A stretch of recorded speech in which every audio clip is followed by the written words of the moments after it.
उस व्यक्ति के लिए कितना उपयोगी होगा। क्या इससे वो अपने जीवन और भाग्य पर काबू रख पाएगा? क्या इससे उन करोड़ों लोगों को स्वराज मिल पाएगा? तब तुम पाओगे कि तुम्हारा संदेह मिट रहा है और तुम्हारा अहम समाप्त होता जा रहा है।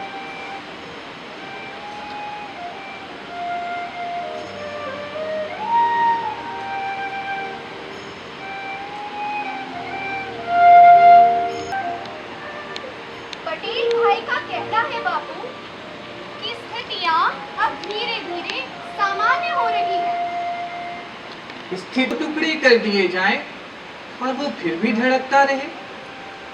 बंटवारा आग भड़काता है, मनुष्य बुझाता नहीं। भाई भाई आपस में लड़कर एक दूसरे को खत्म कर रहे हैं और मैं ऐसी किसी भी प्रकार की अप्राकृतिक सीमा बनाने के पक्ष में नहीं हूं।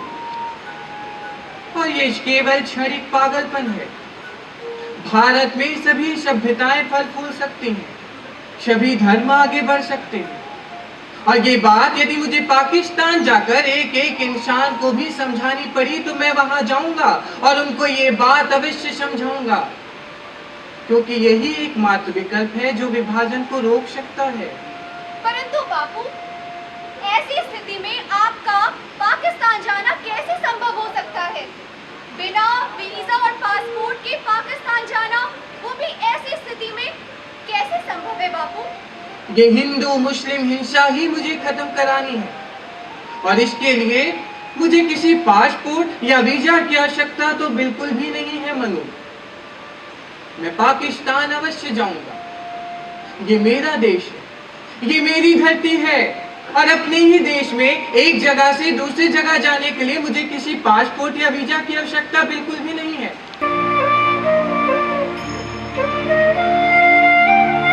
शांति और अहिंसा का एक प्रमुख प्रतीक है।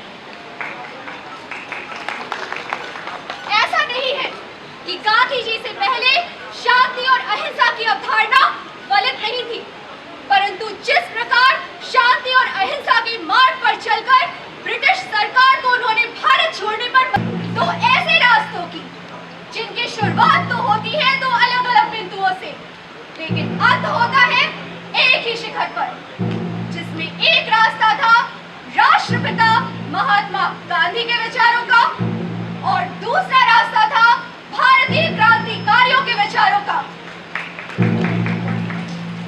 भारत में उठ रहे कानूनों को कुचलने के लिए एक ऐसे कानून का निर्माण किया गया जिसके तहत भारतीयों को कुचल दिया गया। इस कानून का नाम था कोलेक्ट एक्ट। इस एक्ट के तहत ब्रिटिश सरकार ये चाहती थी कि किसी भी भारतीय को उठाकर जेल में बंद कर दिया और बिना मुकदमा चलाए। और सभी सरकारी दफ्तरों में काम करने वाले कर्मचारी अपनी अपनी नौकरियां त्याग दें। कोई भी सरकार को किसी प्रकार का टैक्स ना दे। और मैं तो कहता हूँ इसकी शुरुआत हमें अपने अपने घरों से करनी चाहिए। हमें स्वयं से बनाए हुए कपड़ों को धारण करके विदेशी कपड़ों का बहिष्कार करना चाहिए।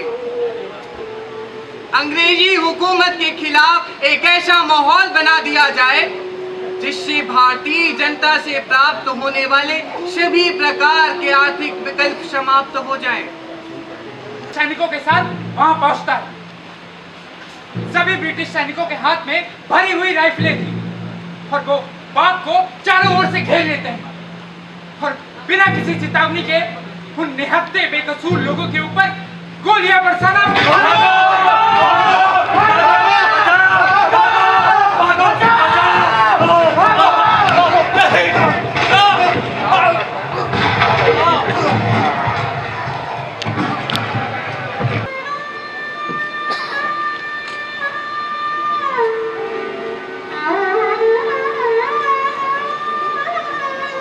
वहीं दूसरी ओर गांधी ने अपना आंदोलन वापस ले लिया।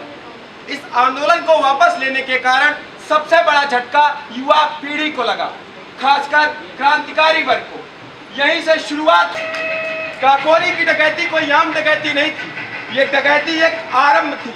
एक ऐसा बिगुल था जिसे भारतीय क्रांतिकारियों ने अंग्रेजी हुकूमत के कानों में पूरी ताकत से फूंका था। इस डकैती का असली मकसद अंग्रेजों के सरकारी खजाने को लूटना था और उन्हें एक कड़ा संदेश देना। कि भूखी मछलियां हैं जोरे शमशीर का दिल। वाह वाह क्या बात, क्या बात, वाह। जिगर मैंने छुपाया लाख अपना दर्दे गम, लेकिन जिगर मैंने छुपाया लाख अपना दर्दे गम, लेकिन बयां कर दी मेरी सूरत ने सारी कैफियत दिल की। वाह वाह क्या बात, क्या बात। है देखना है जोर कितना बाजुए कातिल में। वक्त आने दे बता देंगे तुझे ए आसमां, हम अभी से क्या बताएं क्या हमारे दिल में है। वाह चरम पर था और अब ये कापोगी की लूट। मगर बापू, मुझे तो इसमें कोई गलत बात दिखाई नहीं देती। युवाओं के अपने तरीके हैं, उनकी अपनी विचारधाराएं हैं। हो सकता है इस डकैती के पीछे उनके अपने वाजिब कारण हो, लेकिन हिंसा तो हिंसा ही है ना। क्या कोई भी चोरी लूट डकैती इस बात को साबित कर सकती है कि वो बुराई का हिस्सा नहीं है? और यदि तुमको और उन युवाओं को इसमें कुछ भी गलत नहीं दिखाई देता तो शायद ये मेरी ही हाल है। नहीं नहीं बापू, मेरे कहने का ये मतलब बिल्कुल नहीं था। नहीं लाजपत, मैं इन हुल्लड़बाजों द्वारा की गई हिंसा का समर्थन बिल्कुल भी नहीं करूंगा। हो सकता है उनके इन उत्पातों से अंग्रेजों पर कोई असर पड़ भी जाए, मगर वो अस्थायी होगा। स्थायी स्वतंत्रता प्राप्त करने के लिए हमें स्थायी तरीके अपनाने होंगे। का समझौता नहीं करेंगे। आजादी हमारा मकसद नहीं, दादी हमारा मकसद नहीं।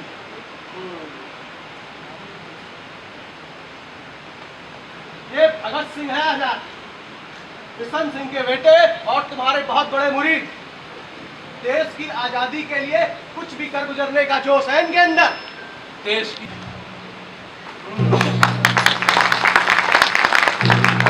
ठीक, आज से हम ब्रिटिश हुकूमत के खिलाफ एक जंग का ऐलान करते हैं और हमारा पहला हमला होगा साइमन कमीशन पर।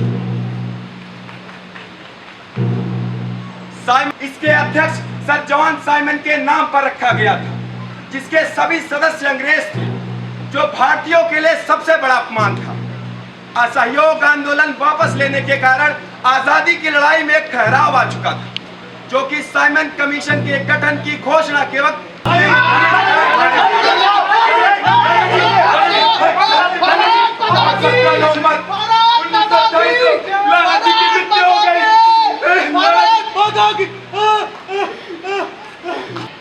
ऐसा करने से पहले इन्हें 100 बार सोचना पड़े। मार दो उसे। क्या मार डालो? मगर जान से मार देना कहाँ तक ठीक होगा? खून के बदले खून कहाँ का न्याय है? हम किसी के खून के प्यासे नहीं हैं, मगर सवाल इंसाफ का है, सवाल लाला जी की मौत का है और इसकी कीमत उन्हें चुकानी होगी। तुम स्कॉट को किसी भी हालत में जिंदा नहीं। चंद्रशेखर आजाद, भगत सिंह और राजगुरु, इन सभी ने मिलकर संध्या के समय लाहौर में पुलिस अधीक्षक के दफ्तर को जा घेरा।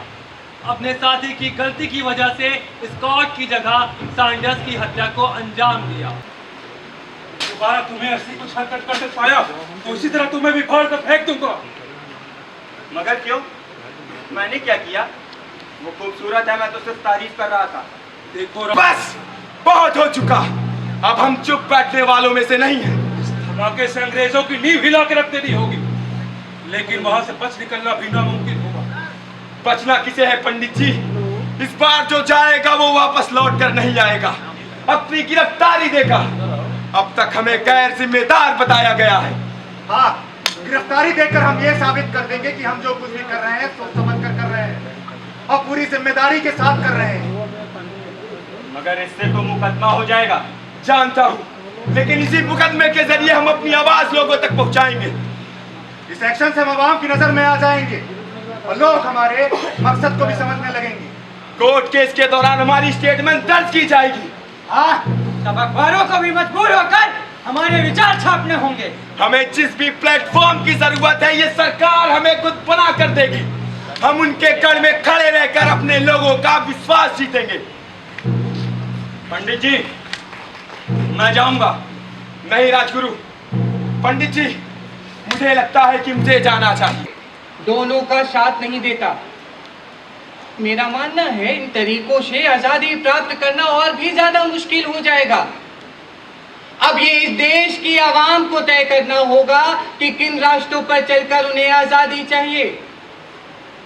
मेरे पास मेरे प्राण देने के तमाम कारण हो सकते हैं, लेकिन किसी के प्राण लेने का एक भी कारण नहीं है। फिर वो अंग्रेजी हुकूमत हो या फिर रूढ़िवादी सत्ता।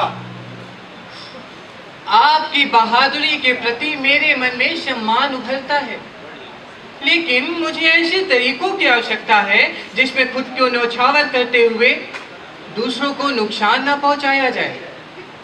हिंसा के मार्ग पर चलकर आजादी प्राप्त करने में केवल मुश्किलें ही आएंगी, और यही सत्य है। मैं जानता हूं कि आप हिंसा के पुजारी जरूर हैं, लेकिन हिंसा को अपना धर्म नहीं मानते। ऐसे वीरों को होगा जिसमें दृढ़ता से करो या मरो का अनुसरण करते हुए इस उपनिवेशवादी सरकार के खिलाफ पूरे देश को एकजुट करना होगा, तभी आजादी संभव है। मैं चाहता हूं कि जब हम एक सत्याग्रही के मन में घृणा का कोई स्थान नहीं होता, उसमें तो बहुत सारा शब्द होता है, तभी वो संघर्ष के लिए तैयार होता है। भय का संकेत है। निर्भयता मन को शक्ति और शांति प्रदान करती है। एक विनम्र तरीके से आप पूरी दुनिया को हिला सकते हैं।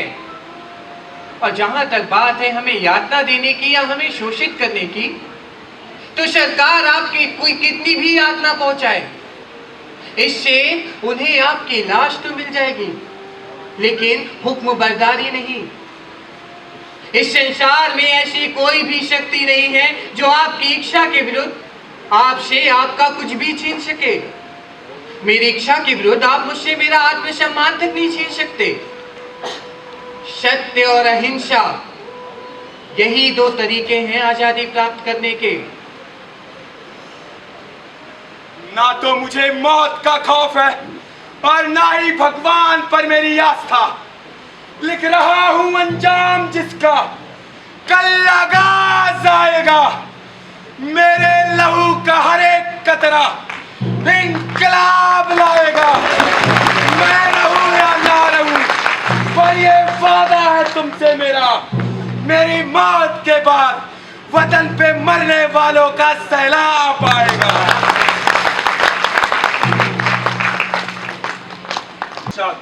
भगत सिंह और बटुकेश्वर दत्त की गिरफ्तारी के बाद अब बारी थी आजाद की, चंद्रशेखर आजाद की। ब्रिटिश हुकूमत बावले हाथी की तरह आजाद को चारों तरफ ढूंढ रही थी, और महीनों की दौड़ धूप के बाद ब्रिटिश सरकार के हाथ एक ऐसा मौका आया भी जिसमें बनवारी लाल, जो कि पकड़े गए क्रांतिकारियों में सबसे कमजोर था, जिसने बिस्मिल और अशफाक के ठिकानों की खबर उन अंग्रेजों अफसरानों को दी थी, वो एक बार फिर अंग्रेज सरकार के लिए मददगार साबित हुआ, और इस बार चंद्रशेखर आजाद तक पहुंचने का रास्ता बना। लेकिन आजाद को पकड़ना इतना आसान नहीं था। आजाद इतनी आसानी से किसी के हाथ आने वालों में से नहीं थी। आजाद भेष बदलने में माहिर और पलक झपकते ही गायब हो जाने वालों में से थी। अंग्रेजों को चकमा देकर भाग निकलने में आजाद कई बार कामयाब रहे, और इस तरह से चंद्रशेखर आजाद ने आजादी को अपने नाम के साथ जोड़ लिया। मैं आजाद था, मैं आजाद हूं, मैं आजाद रहूंगा।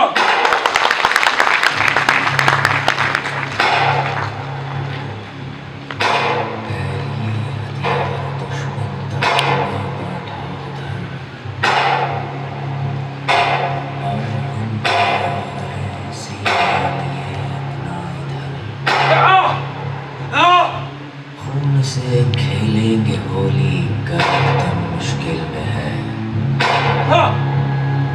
सरफरोशी की तमन्ना अब हमारे दिल है।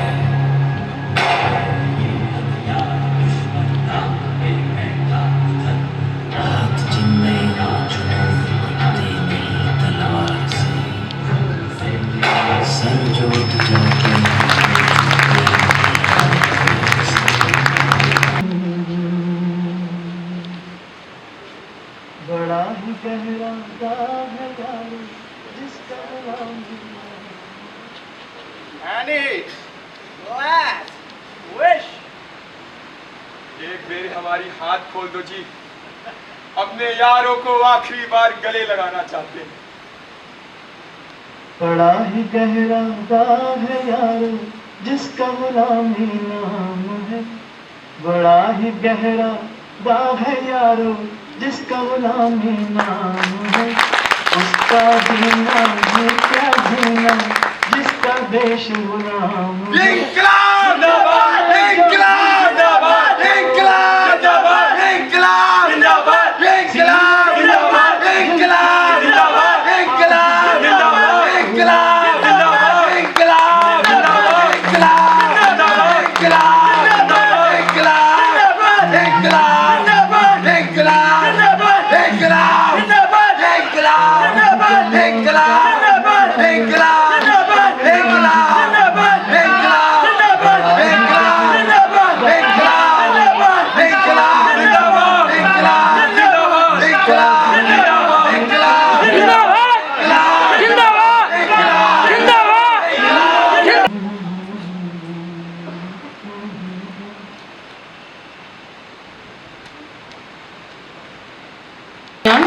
चंद्रशेखर आजाद की भूमिका में थे हर्ष सूर्यवंशी जी, भगत सिंह की शानदार भूमिका में सत्यम सिंह राजपूत जी, राजगुरु की भूमिका में वेद प्रकाश तिवारी जी, सुखदेव की भूमिका में हर्षित केशरवानी जी, मनु और दुर्गा भाभी के रूप में मौमिता चैटर्जी, लाला लाजपत राय की भूमिका गौरव शर्मा जी ने निभाई। मित्रों, दिल के जज्बात